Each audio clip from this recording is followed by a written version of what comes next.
Greetings, everyone.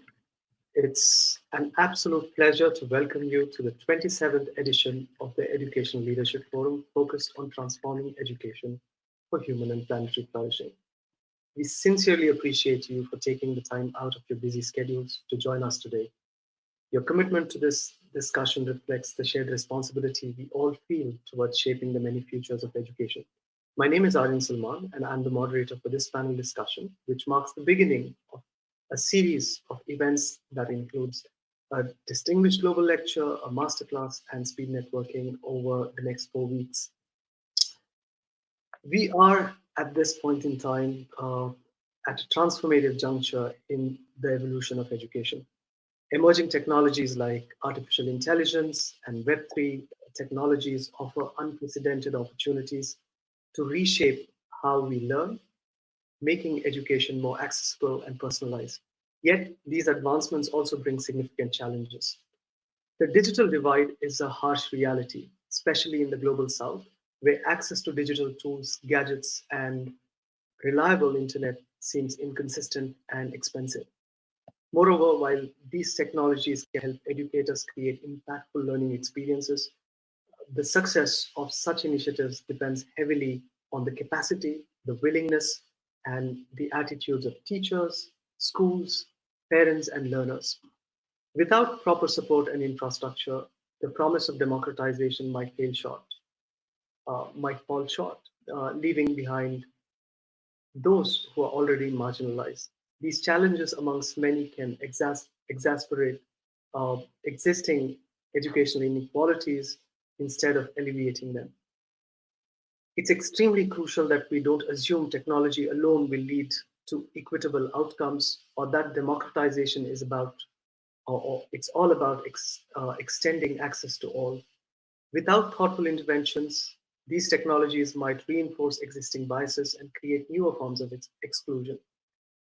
We need to critically assess both our perspectives and our approaches to education, along with the integration and the actual on the ground impact of these emerging technologies in democratizing global education. Now, true democratization of education goes beyond mere access. It embraces diverse principles such as equity, inclusivity, accountability, social justice, ethical governance, transparency, co-agency, diversity, and decentralization, amongst others. Today we'll, ex- Today we'll explore a nuanced perspective on democratization of education with our distinguished panelists. It is my great pleasure to welcome Anamika Gupta, who is an education policy specialist with over 15 years of experience in digital education, journalism, and development.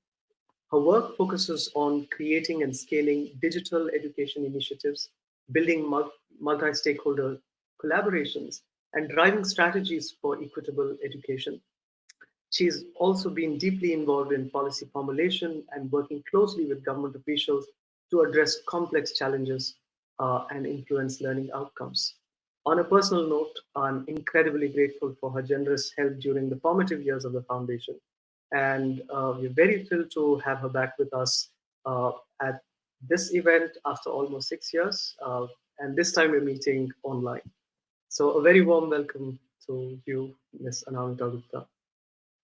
And I also have with me Ms. Boson Lily Liu. It is my delightful pleasure to welcome her. She is the head of partnerships and UN liaison unit at the UNESCO IESALC.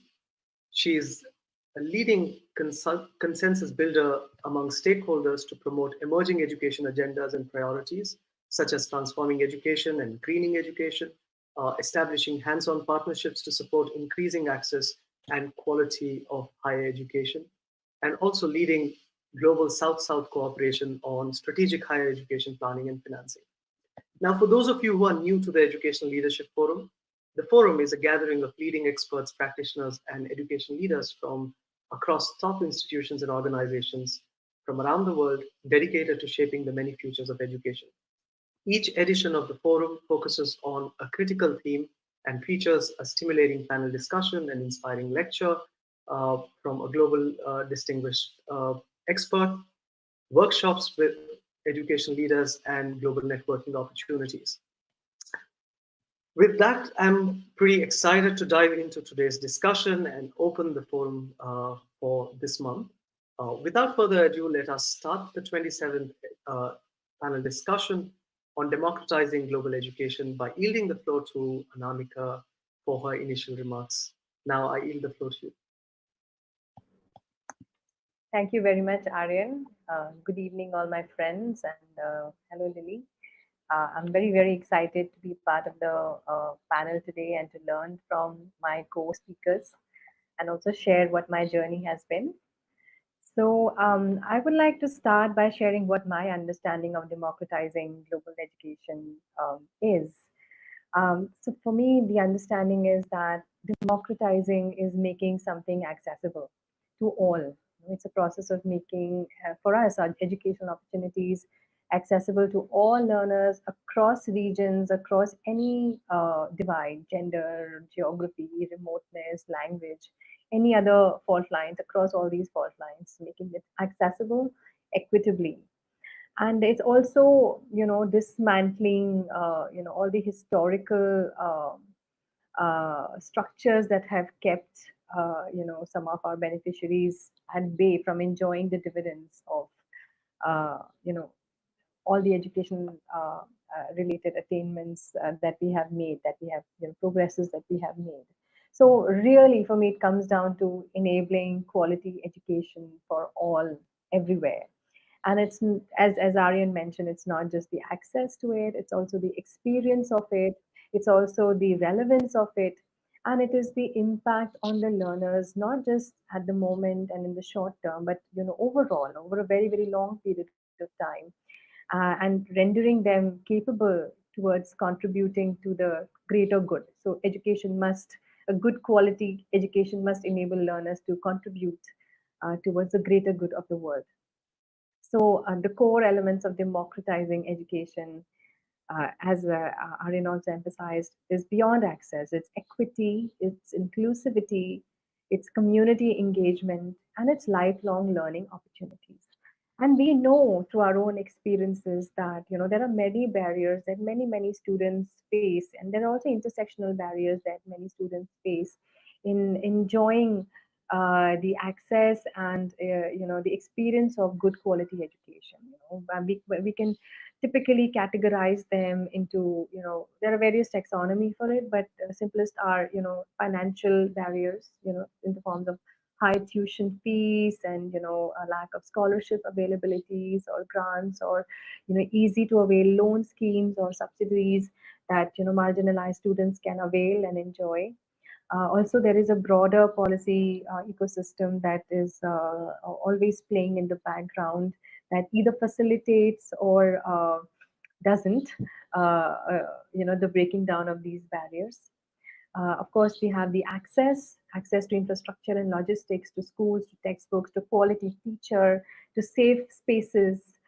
So that's another barrier. And we know that many students, are girls, and those who do not conform to a gender identity, students who are, have special education requirements, or who are disabled, do not are not able to attend school or enjoy the learning gains due to these access related barriers. Then we have cultural barriers. Most common, the one that we notice, are gender based discrimination. Girls being married off early or having to take responsibility of household responsibilities, teen pregnancies and teen mothers. In many parts of the world, the racial caste-based discriminations also play a part in inhibiting students from really enjoying quality education. Also, these act out in the forms of many cultural norms and classroom practices, teachers' perceptions, that make the students feel very, very isolated and alienated. And then we have technology. Of course, technology is, as we all understand, I'm sure, is like a double-edged sword. It can either enable, or it can, further perpetuate and reproduce the biases and disparities. So I would like to, give a very brief insight about where we are in terms of, learning gains and learning poverty in India. So the democratizing is a very, very vast subject. I would limit my presentation to the role of technology, particularly AI, and how it is leveling the playing field in India, and addressing some of the learning poverty crisis and unmet learning outcomes that in India we have been facing for a very very long time. So just to give you a brief background, in rural India, only about 26.1% of children in grade 3.5 can read a grade 2 level text, compared to 50.5% in urban Indias. So rural students really are lagging behind in foundational literacy. Then only 26% of these girls in rural areas are proficient in reading and mathematics, compared to 30% boys. So there is also a gender gap within these foundational learning outcomes. Then we have the dropout rate for scheduled tribes students is 18.7% at secondary level, and it is much higher than the national average. And then we have a lot of shifting populations, shifting children in the form of migrant students from urban poor families who lack access to quality education due to frequent movement and financial constraints. So this is just very very brief tip of the iceberg kind of data I would like to foreground before I move into the presentation. Um, Aryan, I think my 5 minutes might be over, so I think this is the background I wanted to give before I delve into the presentation deeper. Thank you so much for highlighting that, Namika. I yield the floor to Lily now. So, Lily, the floor is all yours. Thank you so much, Anamika, and thank you so much, Erin. I have a lot of documents on my computer at the moment, opened, ready to share the data and what people probably want to hear, how we can move forward in the future with democratizing global education. But I'm not going to use them. Just very briefly, based on what Amika was talking about, those data and numbers and the very heartwarming highs from the participants. I think probably sometimes when we look into education, we need to put into context. We need to really understand what's happening on the field. And to begin, I like to share a very, very brief story that I encountered when I was working in the field in Namibia, where it was for the first time ever that it redefined to me what it actually means by right to higher education or right to education overall. So I went to visit a village with some colleagues and some partners, and it is a village that's made with those very glowy metal boards, the so-called, slums that are based in the suburb of Windhoek, the capital of Namibia. Well, I was talking to them, we talk about a lot of things, like where do you go to school? How is the, government aided school in collaboration with another country? How does that work? How's the teaching? How's the devices? How's the projector? How's blah, blah, blah. But then by the end of the day, the thing that really touched me was when a student's mom, who was super proud of her son for making it top 3 of the class and for getting the very special present as the award that came with this outstanding grade. It was a lamp. It's not a tablet, it's not a computer, it's not anything that we think are really moving forward in terms of digitalization of the future. It's a lamp. Because with that lamp, that solar lamp, it actually allows that boy to extend his study hours from just maybe 3 hours after school to actually being able to study maybe until 9 or 10 p.m., gaining extra 4 or 5 hours a day just in his study time. And to me, this is something that completely opened my eyes in understanding what it means by having access to education, because education itself does not just happen within schools or institutions or within the formal system. It also happens at home, at communities, and in the society. And with that said, I want to highlight that I know there are a lot of education stakeholders who are here at the forum today, but beyond just education stakeholders, every single person on this planet has a role to play in supporting right to education at the level that you can do, at the individual level, at community level, at institutional level, at national level, wherever you call it. It's not that you have to have the technical methodological expertise to be involved in education. It's just you need to have this human-centered approach to be able to listen, to understand what young people actually need in order to move forward with education. So that's what I want to start with. And maybe moving slightly into my second point, young people should be at the core of education. I don't know how many, education, like teaching professions, researchers, managers, or policymakers are here today, but let's reflect on this. We work every day thinking that we're providing good or better education for students whom we serve. But how many times have we actually been dedicated in working with them to understand the future of education that they want, that they need, that they are eager to participate and amplify the efforts we are making so that the education outcome can be way, skyrocketed because they are the most important stakeholder in the picture. And since a Transforming Education Summit that was conveyed during the 77th UN General Assembly in 2022, it has been very clear that young people's role in co-designing the process of transforming education has really been highlighted. And let's reflect on how much we can actually do to support it in concrete terms, and how much we can actually convince the other stakeholders to be on board in allowing young people to take the leadership and move forward in supporting them to achieve the education that we would want. So I think maybe I'll stop right here because I know we have a lot of time to discuss in technical terms. So I'll give you back the floor and look forward to sharing in more concrete terms on the skills and the tools and accelerators for moving into the future of education. Thank you. Thank you so much, Lily, for your insights and sharing your perspectives and experiences out here. Um, my first question is to Anamika, and this is to do with digital technologies. So, before I ask you the question, I'll just give you the context. So, when COVID-19 was at its peak and we had lockdowns, I saw a lot of schools that are affluent that could afford a lot of what do you call means to bridge the what do you call learning loss.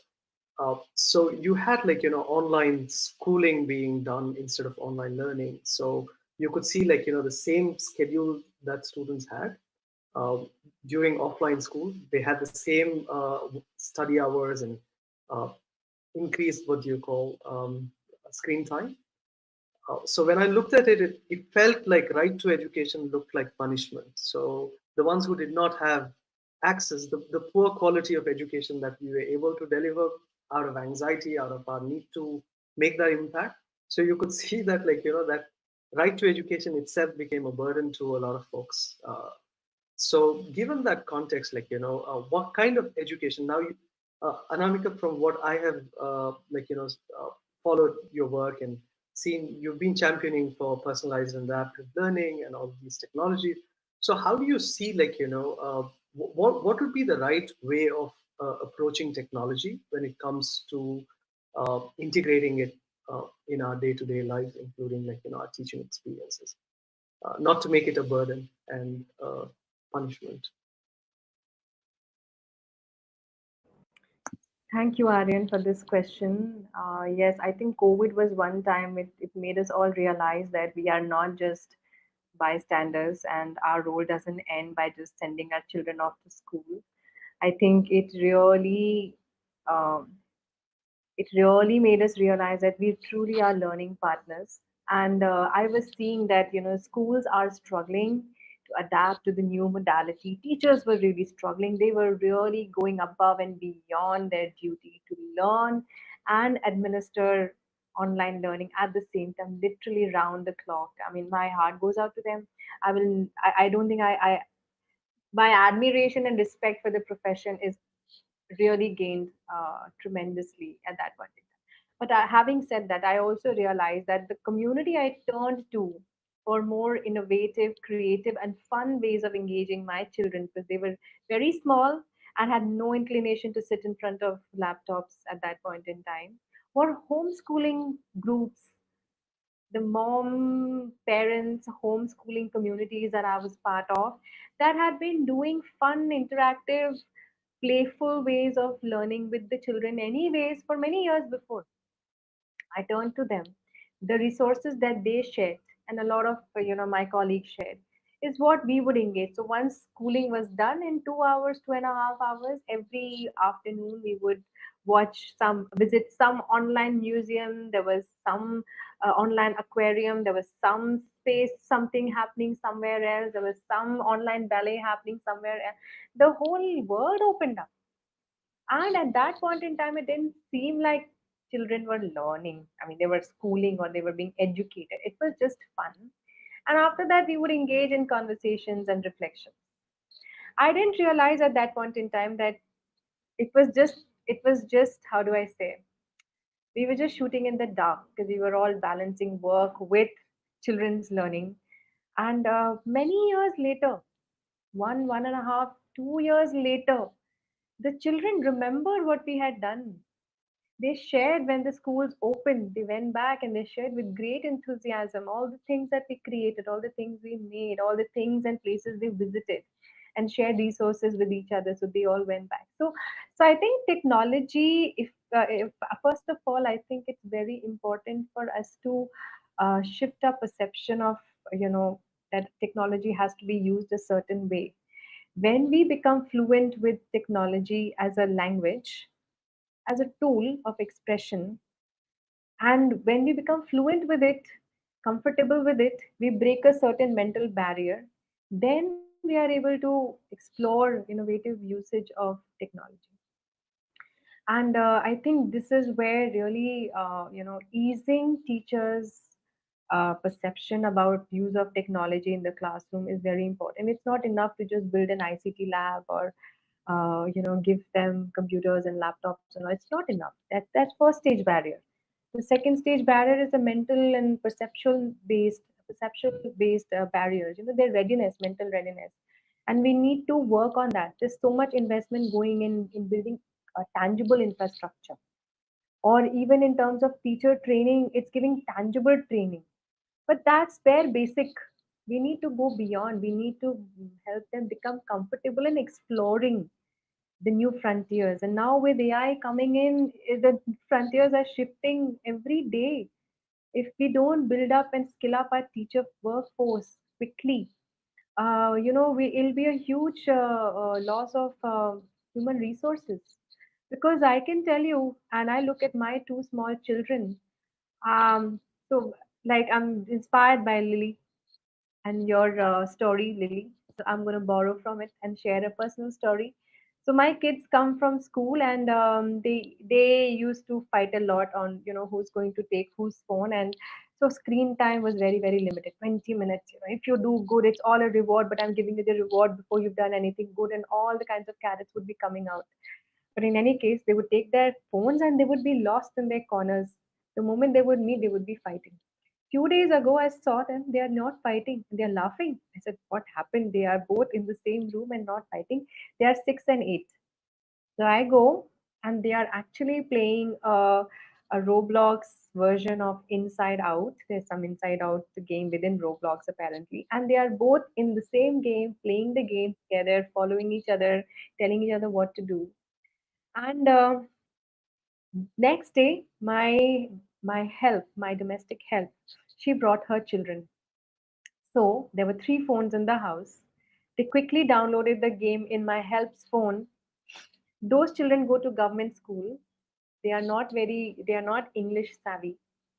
But here they are within 20 minutes, all three children sitting in the same room, downloaded the game, and they are all playing the game together, while my elder one is teaching them how to navigate, what is being said, and it's all in English, okay? And I'm like, look at this. There is no barrier in the children's mind. It's technology. They are playing game and they are learning about social and emotional, you know, vocabularies, emotional vocabulary, how to navigate. They're teaching each other, and they are all different age group. One is 10, one is 8, one is 6, one is 4. They're playing together. So for me, it was a great example of like, what are we trying to teach? We just need to create the right conducive environment and they will learn. Children are just designed to learn. That's their brain. We just don't have to interrupt their learning process. So because they are very fluent with technology, right?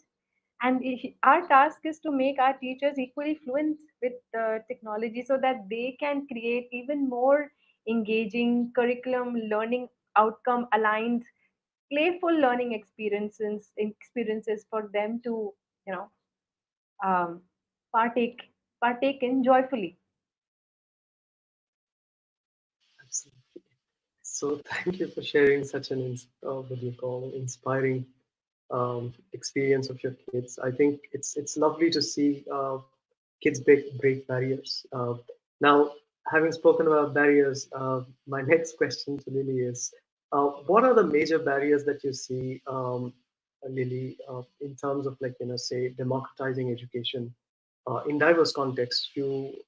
Um, from what I'm aware of, you've been working in the global South, both in um, South America as well as like in the rest of the world. So, what do you see as some of the commonalities across the regions, and what are the things that we could do differently to address these barriers? Thank you so much, Aaron. And I really hear solidarity from Anamika's story about her son and the kid. I mean, it's very true that when young people, or maybe not just young people, when human beings have this common interest with an externally introduced tool to help them better communicate, things always work. But yeah, I mean, the story is just so fantastic. I really love it. And to address Aaron's question on barriers, I think maybe just me as one person's experience may not be representative, but I do have some findings to share out of the expert consultation and the public consultation that we conducted when we're actually defining futures of higher education. And apologies, I mean, I'm only addressing most of the issues out of the perspective of higher education because it's the UNESCO International Institute on Higher Education. That's our mandate, and that's mostly the area that we have worked on. So, in back in 2020, so actually since 2021 all the way until 2020 2, I think end of 2022, we have been working on this flagship Futures of Higher Education project to really understand at what level people look forward to the future, what is the future, and what needs to be kept from existing practices, what needs to be changed, and what needs to be designed from a very groundbreaking um perspective. And out of that, we have 3 rounds of consultations. The first one specifically focused on expert consultation, working with academias from 5 UNESCO regions, which 4 of them actually covers the global South. And the very preliminary outcome for the 5 identified different yet better future for all are number one, counting into the effect of the pandemic. Now, when we talk about the pandemic, it seems like it's really far away. But in reality, what the COVID has done is really moving back the educational progress that we have tried for so long since 2015. And now we're starting from somewhere, not from the beginning point, but somewhat similar. So we have to acknowledge that global cooperation is very important and more important than ever in order to get through the effect of COVID-19 pandemic. And our imaginary future has in some way been shaped by the pandemic. And in a way, higher education, when linking knowledge to practices, it needs to be better prepared for the crisis. And second, very similar along the same line that uh, Anamika mentioned, it's on the digital transformation part. And we talk a lot about bridging the digital divide, but what does it actually mean? I mean, is technology ready to revolutionize education or higher education itself? Yes, because it's already happening. But to us human beings, what's very important is how we can harness technology to make it work for us, and we co design better practices to improve the outcome from learning to research to engagement to management in order to really in order to really make technology a tool instead of relying on technology to define what education we need.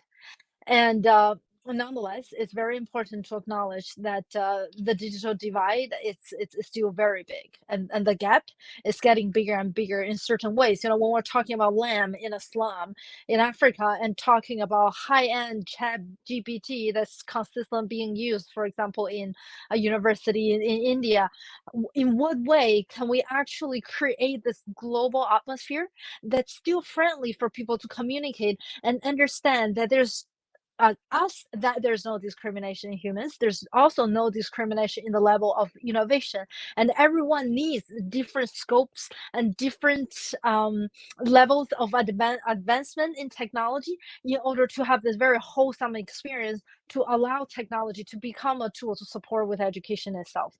And third, learners for the future needs to be interdisciplinary. They need to have the knowledge to integrate learning to be able to have the competencies and to have this globally oriented human right framework in order to know that education does not exist in a bubble but rather links to the societal development.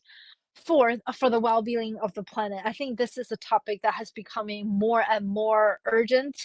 When we talk about climate change or climate actions, it's not just the environment, the water, or the printing that we're talking about. It's a global challenge. There's this creating more and more regional, sub-regional, and local diversities that in a way also need to be breached. And it's also and in the time of any crisis, which I think is fair to say that climate is a crisis at this moment, is at the moment. And in terms of, you know, whenever we face a crisis, there's always opportunities. And for the well-being of planet itself, it's really a chance for us to get together to share this knowledge in the language that we understand with more open signs and find a way that we can move forward as, you know, in collective humanity manner. uh, Next, the next one is really on the mutually exclusive internationalization. So when we talk about global education, in a lot of times we're talking about this internationalization on how we can have standardization in a way that can support different vulnerable groups to be able to get the education that they want. It's not necessarily happening at an equal pace in that different contexts yet, and it's also not equal across different levels of education. So for example, in higher education, UNESCO has started with the diploma passport, which is linked to the regional and global conventions of credential recognition that UNESCO is doing in terms of higher education. And with that passport, it allows, for example, refugee students or forcibly displaced students to move from one area to another with the reassurance that they will be able to continue their education instead of starting from scratch. However, if we look at elementary level or secondary schools, how many times do we see when people go across the borders that they have to repeat the grade, that they face a lot of problems when it comes to understanding whether their credits for certain courses can be accepted or not and at what level they are. And if we are, you know, and this is not just for vulnerable students. It also happens even with elite education. You know, for example, people from, I don't know, China or India going to the US to a private school. How does the credit transfer actually works? So I will stop here in terms of the you know what the extra have presented in terms of some of the challenges, but also opportunities. And back to you, Irene. Thank you, Lily. Thank you, Lily, for your insights. Now, drawing from what you were talking about, standardization and also internationalization. So, I have a question for Anamika on this one, though. Recently, you wrote an article urging India to have its own, what do you call, digital competency framework. And I think you highlighted some really interesting cases from India on what's happening. So, if you could share with us, like, what are some of the initiatives that have come to your notice, to your attention, that other folks from other parts of the world could draw inspiration from and perhaps see if they can, like, figure out something similar in their own context?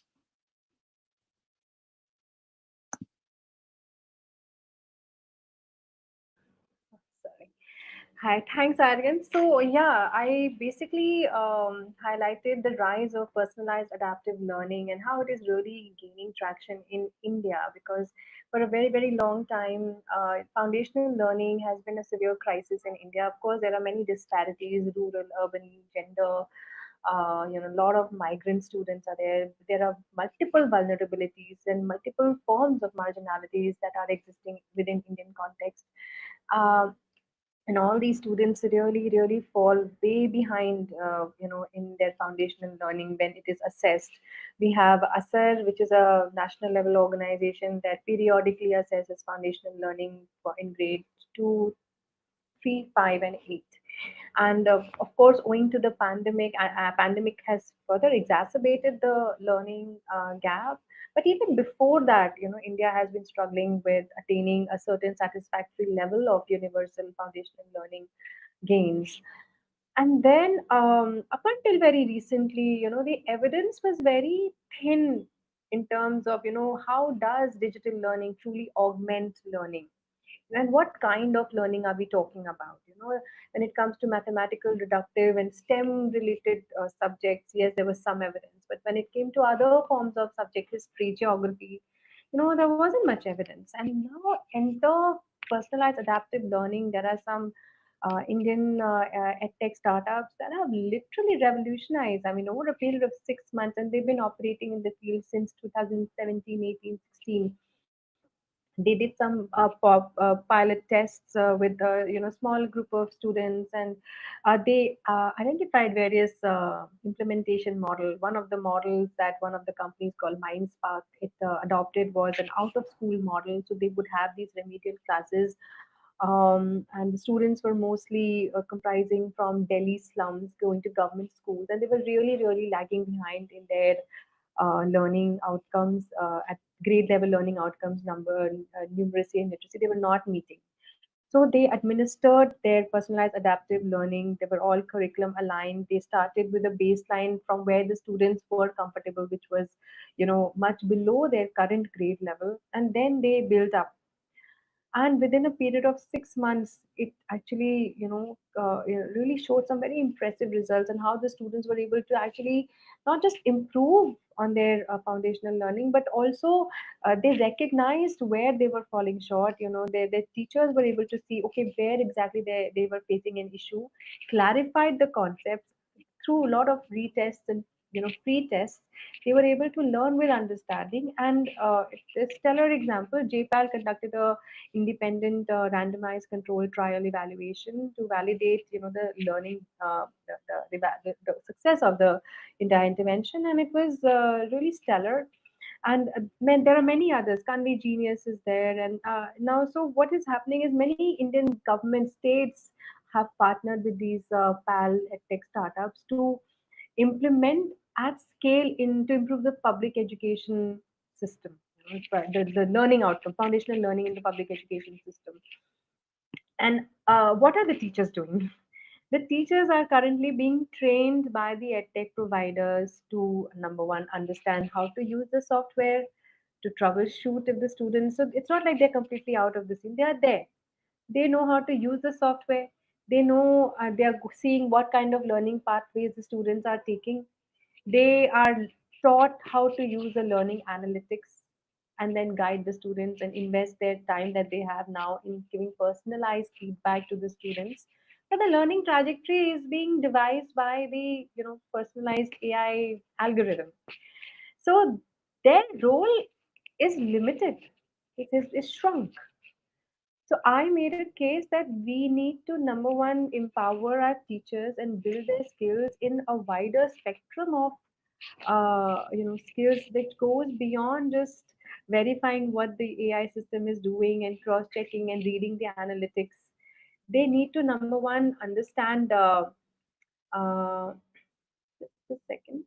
They need to understand, how exactly, the AI is working in this concept. So they need to be educated on education, AI based education. How does it work? What is the technicality of it? You know, then they need to know about the ethics of it. I mean, as we all are cognizant, the biases are there. Most of these AI sets are trained on a certain data set, and if there is a data set, if there is a bias in the data set, it will show. It is what is going to be perpetuated, if not amplified. So who is going to detect the biases? I mean, the people who are creating these training data sets may or may not be sensitive to these biases because they are of a certain profile, mostly male men. We know for sure that there are very few women in tech, very few women who are AI engineers. So, who is creating these training data sets? So, we need a human eye, we need humans to detect the bias, recognize the bias, correct the bias, and then train the AI system to detect and manage the biases. So this is a human's job, and we need to train our educators because they will be using. They still have the responsibility of nurturing our young people. Then there are, of course, risk of ethics and privacy and data security and accountability and making the learning experience a lot more diverse and inclusive. So this is the lens that we need to train our educators to have wear more hats. Now, these are all digital competencies that we are expecting our teachers to have. But in India, India has an extremely thriving, vibrant, education landscape, which is not dominated by the formal state. A lot of non-governmental organizations, a lot of private companies, CSR schools, and a lot of non-profits and foundations who are also running schools. They all come together. It's a very thriving, bustling, and many of them have digital competency courses. Even Government of India has the digital competency courses for teachers on media literacy, on digital literacy, on multiple things, on teaching with technology, and how do you create lesson plans using technology on the Diksha platform, which is a national platform. But these are all scattered. There is no framework defining, and I find there is a strong case for a country like India with 95 million teachers, that is only in the public sector, public education system, many more in the private sector, that we need to identify, define our needs based on our national priorities. What is it that we want our teachers to have, to command? If we want digitally competent students, we need to have digitally savvy and competent teachers too. If we want our students to recognize how do you detect fake from authentic, we need our teachers to guide them. So we need our teachers to know how to detect fake from authentic, and so much more. So we need to identify, define our priorities, our competencies and our skills, and scaffold them, break them down, and include, have a digital competency framework, and then include a robust, comprehensive, continuous training of it within the CPD program that the country has, and then bring on board multiple partners to scale it up, and then include within the training program a training on recognizing the ethics part of it, the inclusive and diversity part of it, the how algorithms work part of it, how do you recognize biases in education system, how do you train the education AI in education to recognize and detect it. It's a lot of complex work which we need to skill up our teacher work. So that's the argument that I was trying to make in the article. Thank you for your insightful take on PAL technologies and also like the kind of experiences that we could have with such interventions. My question to Lily is, what can we learn from, say, the initiatives or experiences from higher education? If there's something that we can draw inspiration in, say maybe K-12, what would be those interventions or initiatives that are successful in higher ed that we can learn from and apply in, say, K-12? So it would be lovely to hear from you on that.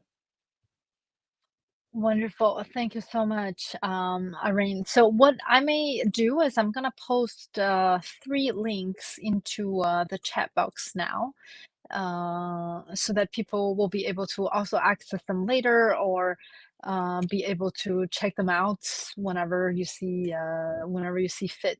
So the first link that I just posted, it's pretty much exactly answering Irene's question. Now, what has been successful in higher education, especially from the AI um, perspective. It is a training that we hosted July at the High Level Political Forum, opening to all member states delegates on how AI can shape the future of education. And in it, we have, for example, the Global Student Forum that represent how civil society and students can work with different institutions and created this AI guideline and atmosphere in moving forward with strengthening the educational portion that they're looking for. And the second link I attached is, sorry, I'm not done yet. Sorry. In that training, we also have, for example, ITU that presented the case that they have done, not only at higher education, but also at K-12 in collaboration, I think, with UNICEF. As well, in really putting infrastructure at the core of any digital transformation or educational transformation in terms of upgrading the efficiency with the tool of technology. I saw some colleagues who typed down the chat indicating the importance of infrastructure, which is really true. And I think it's always nice to be reminded that whenever we talk about diversity and equality, we always have to look at the stretch. It's not the lowest is not the highest. We need to be able to have a consistent plan in order for everyone to feel that they have a role and they also can be supported. And we also presented the AI tools that UNESCO ESOC has designed from a higher education perspective, which is actually in the third link I share. There's a whole page on digital transformation with relevant resources on ICT and on AI that everyone can check it out. And the second link that I posted, it's on the futures of higher education, which we have the outcome of the three report from the expert consultation to the public to the youth. That if you want to know more, including digital transformation for the future of education, you will be able to get the huge, amount of knowledge out of that. Okay, now back to not the links, but what I want to say. It's we actually did a global mapping exercise with young innovators at higher education level or those that are transiting from secondary to higher education level and the global mapping exercise is specifically on young people who have been successful in creating innovative approaches in their own education, either at secondary school level or at higher education level or at community level, in creating this comprehensive and sometimes practice-based educational experience.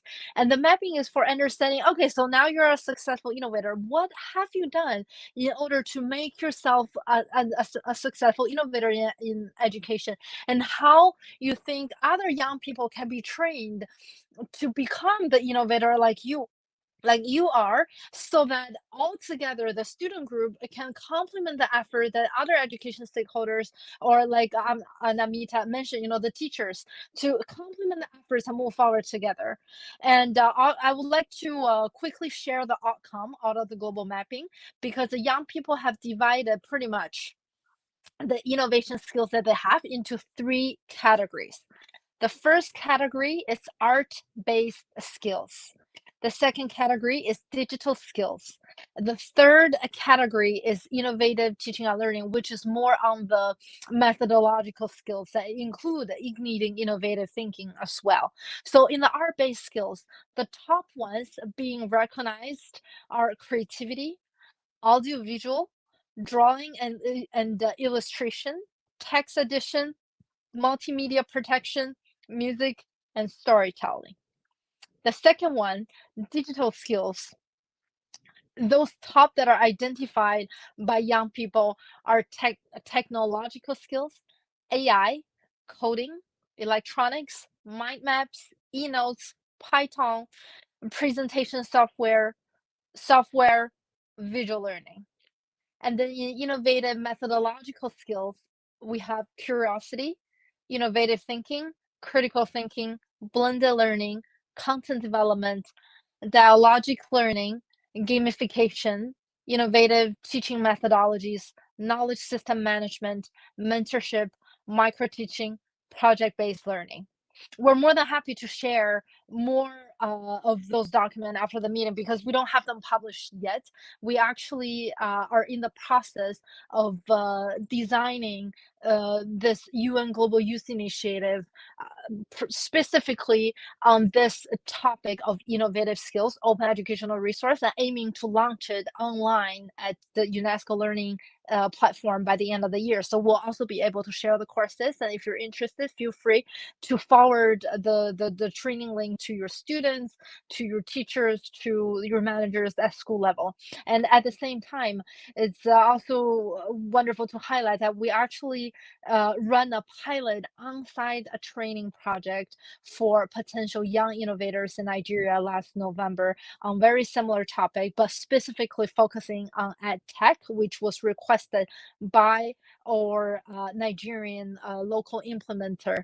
And this year and moving forward, of course, we're aiming to roll out and expand to other regions as well. So whatever role you're in, if you're actually interested in being an implementer of the Global Youth Initiative training on innovation, please feel free to reach out to Global Citizenship Foundation or us directly to explore different ways that we can together. I just put my email in the chat for your information as well.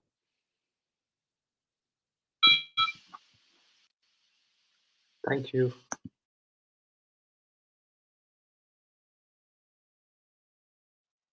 Irene, you're muted. Am I audible? Okay.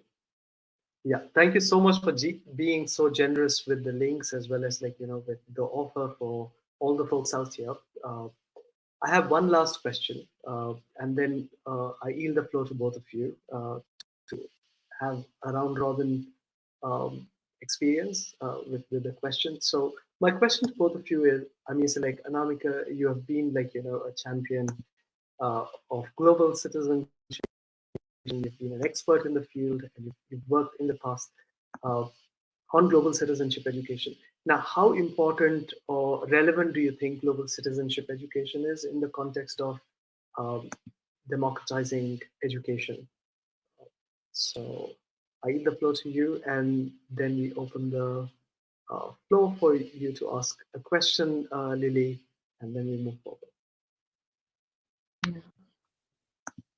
Thank you, Aryan. So, I think global citizenship skills, whether we call it global citizenship skills or life skills or 21st century skills or socio-emotional skills, I think these are basic skills we need to thrive and flourish as human beings. We need creativity to find our way around in life. Like things are so unprecedented, things are complex and interconnected. We need a certain way of looking at reality and anticipating the flow, how reality might change. Now people are calling it futures thinking. It's just having a sense of discernment and insight, and then having the flexibility and adaptiveness to, you know, we look at the way we are living our life and the choices we are making at our own individual level and at a family level, as a society, and then course correct. So adaptiveness, flexibility, creativity, problem solving, collaborative problem solving, the sense of having a sense of respect and oneness with people around us and also with the environment. These are not skills that it's good to have anymore. I think they are life skills. We need them even more today. And the technology or not, these skills are here to stay forever because humans were designed to coexist. That's just our evolutionary pre-requirement to exist as a species. We just need to get better at it. Somehow the education and the economics and the way we have organized ourselves at the moment just pushes ourselves, pushes us in a corner and says, yeah, living an individualistic and isolated life is good, an insular life is good. But that won't sustain us too long. You look at what is happening in some of the most insular countries in the world. You look at Japan, or you look at Korea, you look at, the suicide rates are so high. The rates of youth depression and youth suicides and isolation is so high, you know. So that's not where we want to head. We want to be a thriving global community. So we need to learn these skills. And honestly, these are skills that we learn, we are born with it. Children love to play together. I mean, I learn so much from my kids when I see them. They don't understand any barriers or language or, what clothes you're wearing or not wearing. It doesn't even matter to them anymore. They just want to play. They just want to collaborate. They want to play together all the time. There's so much to learn. They're so creative. They're constantly thinking, what we can do together, how I can keep my friend longer with me together. So I think we need to just open our mind, broaden our scope, not be fixed by some limitation which we have borrowed from our previous generations, from our teachers, from our parents, from our systems and our structures. And now we are trying to internalize from AI and technology. We should not put the we should not put the cart before the horse. We should claim and take control that, we are in the driving seat.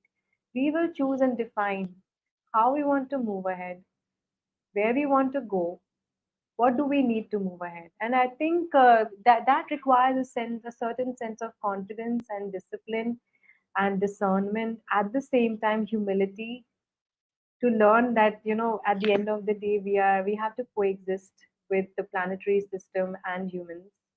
We cannot exist in isolation. And so global citizenship skill is just a nomenclature. These are essential skills that are here to stay.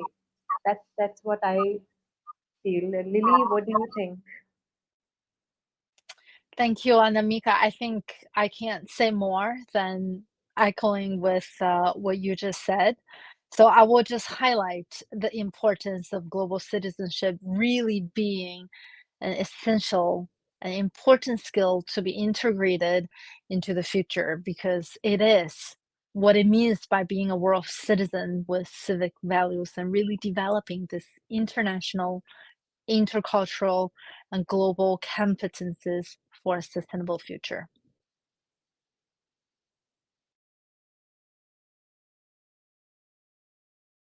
And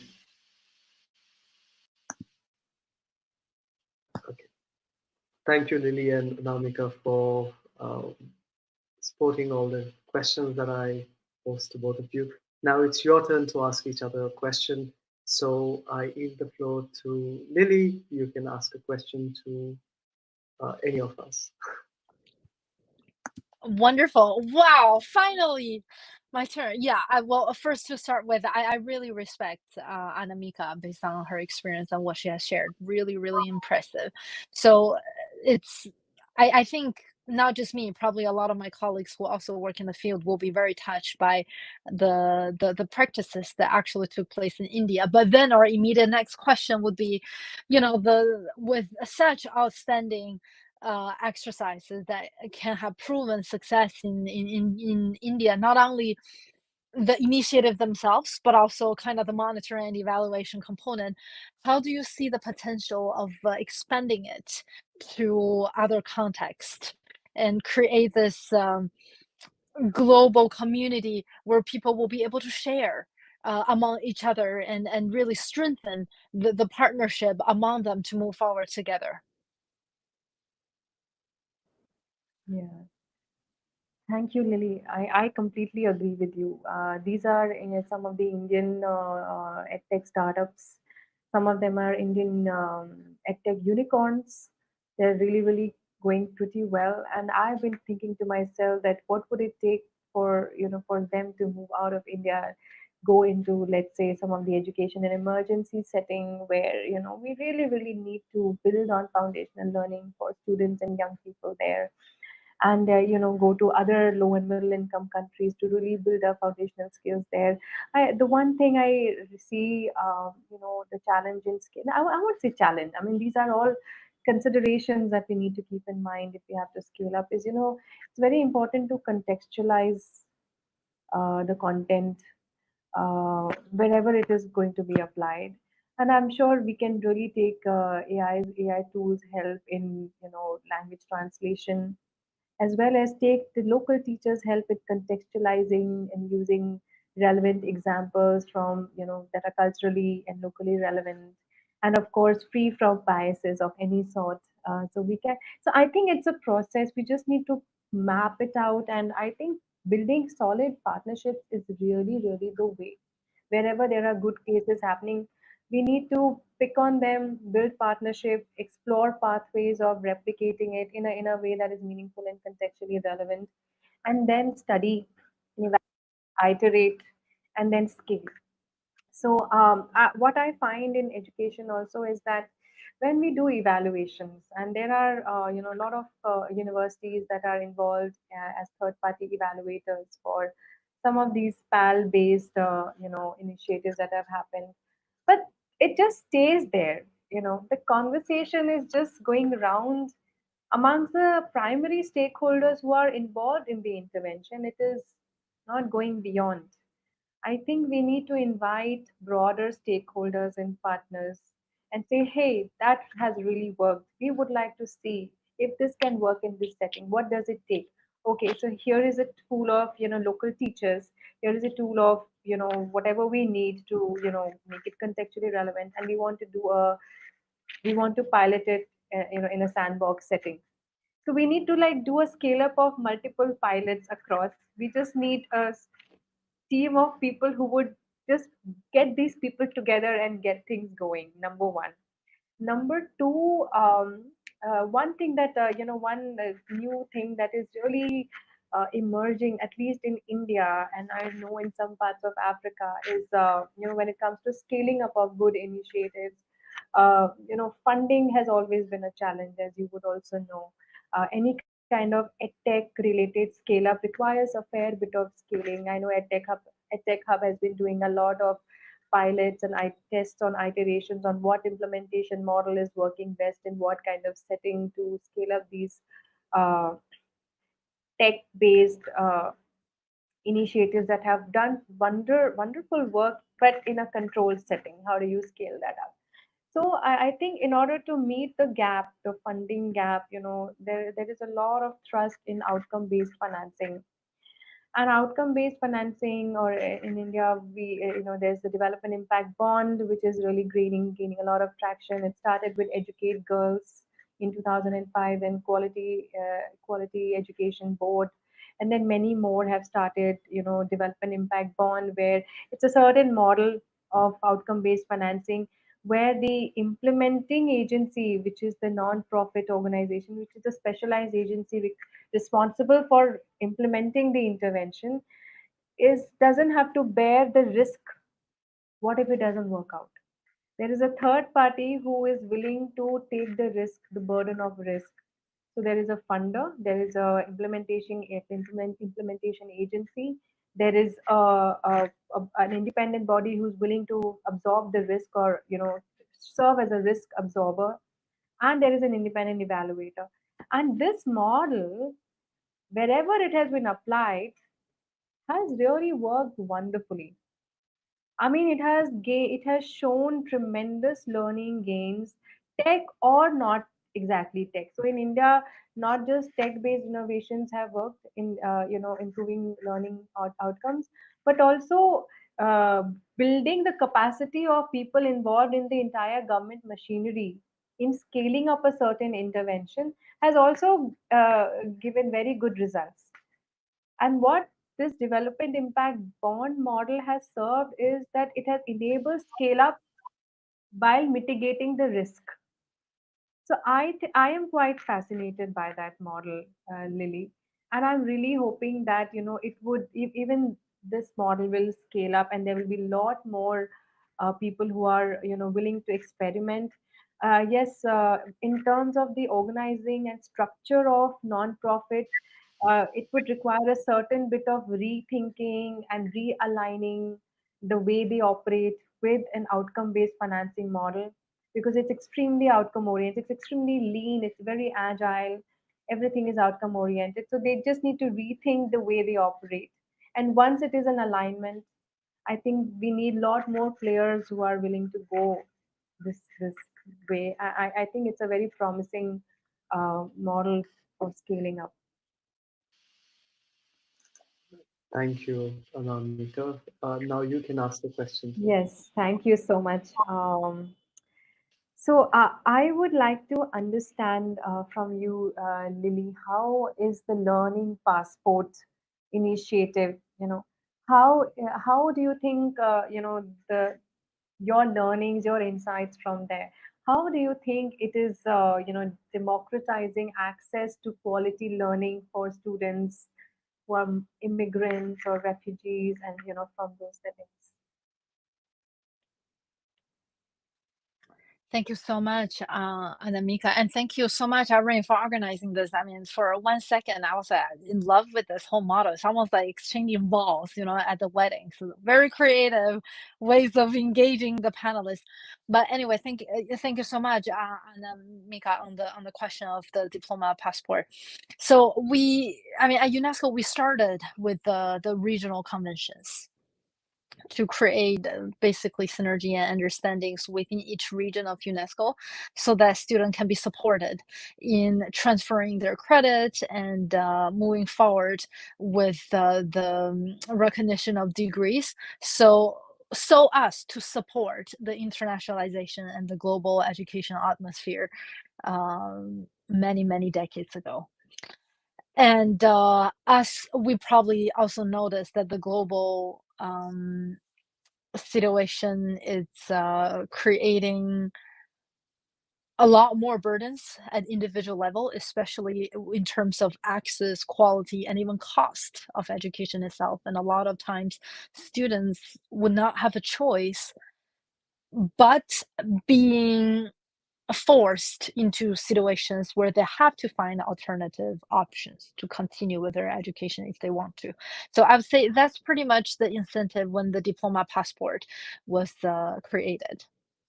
And I have to say that it's not a very smooth journey, because even at regional level, uh, because higher education are in some cases run or moderated or coordinated mostly by the public sector, while in some other cases they mostly run or heavily rely on the privatization of higher education. So just a very simple example of public and private differences, we can already see how things wouldn't transfer very easily. And that's when we're talking about regional communications. And now we're expanding and allowing this regional exchanges to blend into this global atmosphere, where in some cases universities are just not buying it because they feel they're not earning enough money out of the sake of providing the access to students, not for that they do not want to give access to the student or they want to give a hard time to the student, but they also need to survive based on the model of operation that they run. Um, so I mean, as much as the intention of the diploma passport, it's uh, very essential in moving forward. I have to say that the progress would need a lot more efforts. And I mean, I asked you a question now about scaling up and partnership, and you mentioned the importance of working together. So I would say that in case of the diploma passport, in order to have this very ideal scenario where students will not waste their time relearning competitively just because something unfair happened to them, it needs everyone to actually work together. It needs the private sector to work with the public sector and work with the institutions. This is a very hard process because everyone has their own interest from an organizational perspective. But by the end of the day, what do we look at? What does the passport serve for? And what does education itself serve for? It's always the student. So I would want to say that, well, happy to send all the materials on the passport, but by the end of the day, I want to emphasize again that we need co-creation process with the students. We need to understand, for example, specific challenges that female refugee students are facing being allocated to a completely different religious context. How can we navigate around that? What can different stakeholders support from within their capacity to move things forward a little bit? And individual equity deserving groups who are mobilizing the advantages of diploma passport is already challenging enough. It's also time to actually look at the intersectionality of those challenges and try to be able to involve beyond just Ministry of Education and get, for example, Ministry of Labor and, for example, Ministry of Environment, because when people eventually, after they get the benefit of the passport, they continue with the education, they eventually need to graduate, and where do they go? What do they do as, you know, immigrants, legal status, finding a route among all the discriminations and the inequalities. So yeah, I'm not sure if I answered your question, but I think my whole point is the diploma passport is a fantastic idea. But we need everyone involved to move it forward. But at the core, it's really the people, the students, who needs to be absolutely involved in the co-creation process to streamline the efforts and make it work. Yeah. And if I may add, it's very important to involve the stakeholders across the entire supply chain. It's not enough to just give them a passport at one interjection, but not work on down the pipeline to see, how will they be absorbed. Because I totally hear you. In India also, we have some, fair bit of refugee population within Delhi and different parts of India. And even when it comes to employment, even though they were good students back in their own countries, most companies don't want to employ refugees because they don't have documents, they don't have citizenship, they don't have legal status, they don't have, and they've been staying here. Some of them were born in India, but they don't have a documentation. So documentation, citizenship status, is a big, big, big. How do I say? Like a big block that prevents any agency, any organization from hiring them. The other, some of the nonprofits, the kind of work they're doing is to build their entrepreneurship skills, so they're able to start something on their own. But then, like, yeah, we need to like build multiple skills so that they can be absorbed within the economy and really lead contributive life and feel empowered and positive. Yeah, thank you for sharing. Of course, we started a pilot project in Venezuela in understanding where Venezuelan refugees and their situations in terms of destination countries, for example, Colombia or Peru, or transit countries like Mexico or Panama, and how the students, refugee students from Venezuela, are navigating among different, systems of accreditation to continue with their education. We just started the pilot. We don't have the result yet, but we're looking to have more or less some findings by the end of the year, and hoping that we can promote it as a model for similar efforts in other regions that are also facing, emergencies or prolonged crisis. And when we have the result, we're more than happy to share. We'll disseminate it across our social media, of course, but also happy to share with the Global Citizenship Foundation to further share with the partners and the participants. Thank you, Anamika and Lily. Really, really appreciate your contributions. I do understand that we have quite a few audience questions, but I am afraid we may not be able to take all of them. So I'm just going to highlight a couple of them. So we have literally 45 seconds to 60 seconds per question. So we are able to wrap the event in time. So one question that we have got is for Anamika, and Anamika, you have literally less than a minute to respond. I know that it's impossible, but we'll have to try. So the question goes this way, Anamika, your view of educators' fluidity with technology is intriguing, but we cannot deny the fact that some educators get intimidated by technology. How do you think they can work on their mindset? So very quickly, I think we need to involve the teacher training institutes over here in this context and include digital training, digital literacy building, and digital skill building as part of pre-service and in-service teacher training in a scaffolded manner. And it shouldn't be just once a year. No, it should be like proper training, and also allow them opportunities for skill up, like give them incentives to do digital skilling up, maybe through some kind of points or some kind of incentives or some kind of incentive to advance in their professional career if they have these certificates or badges. Yeah, so I think we have to incentivize and create a whole system within the teacher training institutes to integrate digital skill building, digital literacy um, in the training program. That's when it's going to happen. Thank you. Thank you so much for sharing that one, Anamika. My next question is for Lily. Uh, what are the most significant challenges you foresee in the next couple of years in the effort to democratize global education? 60 seconds for all the problems. I want to So, say peace. It's very important that people understand that in order to have the foundation for any education efforts to move forward, we need to have a peaceful society. And we need to have the peaceful mentality to work together and to collaborate. And that needs to not come from the mind, it needs to come from the heart. thank you, Lily. Next question for Anamika. I look forward to you sharing your insights and thoughts when it comes to early years in technology or the internet.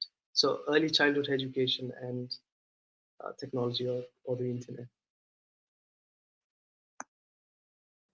Thank you very much. Over here, I will share from my own experience as somebody who started the Games for Learning program at my institute at UNESCO MGIP. I understood the risks and the risks and how do I say, the inevitability of using technology and games for small children. Having said that, I had the privilege of limiting screen exposure for my kids till the age of 3, because that is an age where children need to explore, have a lot more tactile exposure, sensory exposure to different kinds of materials.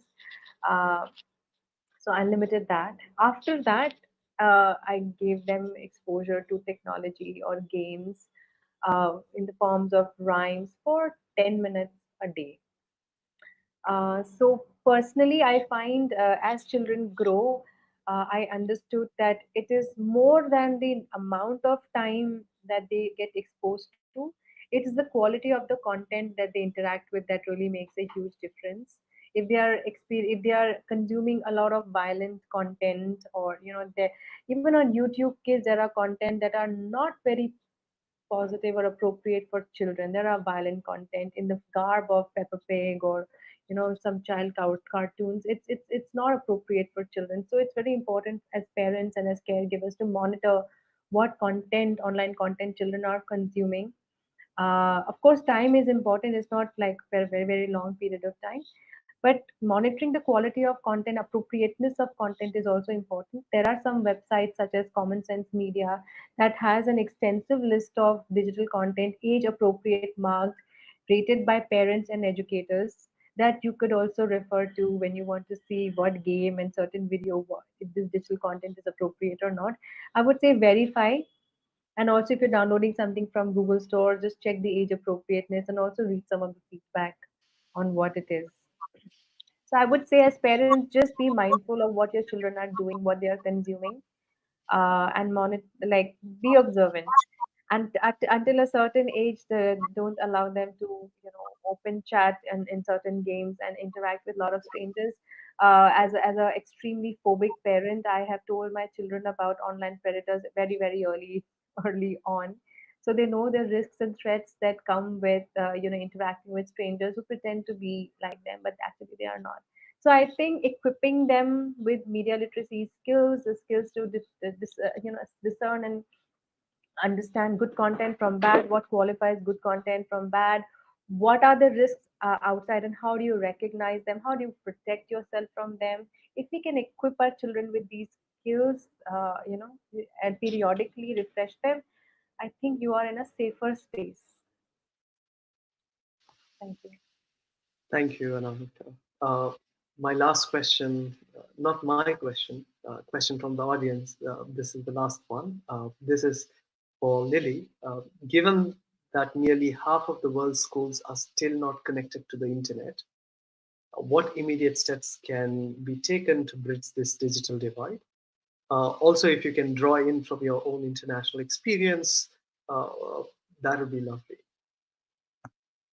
Wonderful. Well, I think very important when it comes to anything technology or infrastructure or digitalization, public-private partnership.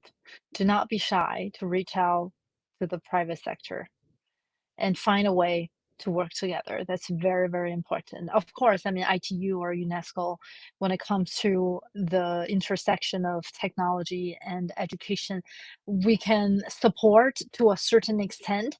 But by the end of the day, what happens on the ground at local level, ideally to make it sustainable, it needs to be operated, negotiated at local level. And there's no one that's better than your local company that have the influence at the local community to further support with the local schools in terms of infrastructure.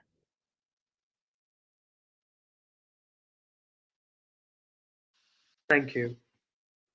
Thank you so much for that Well, one. sorry, if I may add one more. Well, just in case there are public sector, representatives here, you're not waived from responsibility in this regard. You still need to have a budget annual plan among everything that you have, in terms of supporting with the infrastructure. The burden is not either or, it's the responsibility is on both and more.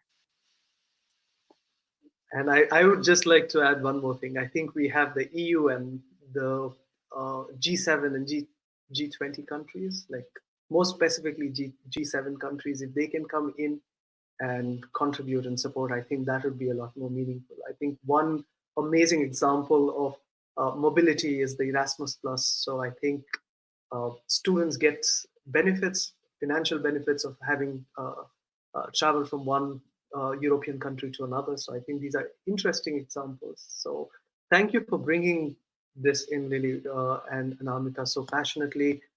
So we have to formally end the event. So let me take this opportunity to uh, appreciate everyone for their recommendations on the topics in the past, and we would like to request you to continue sharing uh, your inputs so we are able to bring such events to you. Please do ensure that you join the speed networking at 13:30 UTC, which is in about 30 minutes from now. So you have a 30-minute digital health break, and then you can join in and meet and greet with participants from around the globe. Also, the Distinguished Global Lecture is on August 13th with Dr. Nitya Prakash, and we would love to uh, see you at the Distinguished Global Lecture. Uh, we understand that, we may still have many questions that we have not been able to cover or sufficiently answer through this panel discussion. Your thoughts, ideas, suggestions, feedback, all of these are valuable to us. Please don't hesitate to share them by emailing us or tagging us on our social media posts. On behalf of the Global Citizenship Foundation, the Council for Global Citizenship Education, and all our attendees, I extend my deepest, deepest gratitude to Lily and Anamika for taking the time out of their busy schedules and enriching this discourse through their unique ideas, insights, and experiences. And to all of you who joined the discourse and participated in the chats, thank you for being part of the Educational Leadership Forum and for everything that you do to advance the discourse on transforming education for human and planetary flourishing. Now, we really appreciate your time, insights, and your efforts that you do to contribute to this extremely crucial discussion towards shaping one of the many futures of education for generations of young people. See you soon. Until then, take care, stay safe, and spread love and compassion. Our world needs it more. Thank you. Thank you so much, Thanks, Aaron. Thank you, everyone. Lily. Bye. Bye. Thank you. Thank you. Bye bye.